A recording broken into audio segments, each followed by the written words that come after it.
గూపా కొడతా, లేకపోతే దెంతా ఇట్లాంటి పచ్చి బూతులతో పాట పాడి, ఆ పాట పాడినందుకు మీరందరూ ఏడిస్తే ఏడవండి. సంతోషించేవాళ్ళు ఎంజాయ్ చేయండి. అలా కాకుండా ఆ పాట నన్ను చాలామంది ట్రోల్ చేశారు ఎన్నో సార్లు. అలా నన్ను తిట్టిన తిట్లే నేను మాట్లాడుతున్నాను. ఎవడు నిన్ను తిట్టాడో, మీ నాన్న మీద శత్రువులో, నీ శత్రువులో ఎవరైనా ఉంటే వాళ్ళు సోషల్ మీడియాలో పెడితే వాళ్ళని తిట్టుకో నువ్వు వెళ్ళి. అంతేగాని టోటల్ సమాజాన్ని నేను తిడతాను, నన్ను ఎవడన్నా తిడితే మీరందరూ రావాలా, లేకపోతే కనుక నేను ఊరుకోను అంటే ఎట్లుంటది? సరే అంతవరకు బానే ఉంది. ఈయన 'చంద్రహాస్' అనే అబ్బాయి పాపం హీరో అట ఇప్పుడు అతనేదో 'ప్రభాకర్' గారి తనయుడు. ఇదంతా బానే ఉంది. తను 'బరాబర్ ప్రేమిస్తా' అనే సినిమా ఇప్పుడు మొన్న ఇతను నేర్చుకోవాల్సింది ఏంటంటే 'దండోర'. 'దండోర' అద్భుతమైన సినిమా.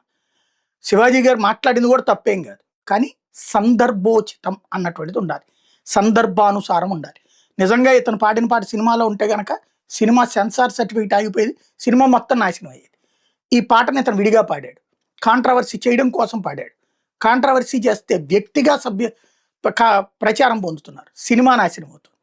ఇప్పుడు 'బరాబర్ ప్రేమిస్తా' అన్న సినిమాలో ఆ గూద ఇట్లాంటివన్నీ పెట్టి అదేమంటే నేను ఎవరిని క్షమాపణ చెప్పక్కర్లేదు, చెప్పను కూడా, నన్ను చాలామంది ట్రోల్ చేశారు కాబట్టి నేను ఇట్లా తిడతాను, తిట్టిందే పాటగా పెట్టాను, మీరు ఫీల్ అయితే ఫీల్ కండి అన్నందుకు గాను కేసు పెట్టలేదు. ఇప్పుడు ప్రస్తుతానికి పెట్టిన కేసు ఎవరైతే బిగ్ టీవీకి సంబంధించిన అశోక్ మీదన నిన్ను అట్లా చేస్తా, నీ సంగతి తెలుస్తే 24 గంటల్లో నువ్వు క్షమాపణ చెప్పకపోతే, ఇది తప్పు పట్టినందుకు, అతను వీడియో చేసినందుకు గాను థ్రెట్ అని చెప్పేసి అశోక్ పెట్టినటువంటి కంప్లైంట్ నేపథ్యంలో మాదాపూర్ పోలీసులు ఇప్పుడు కేసు నమోదు చేశారు.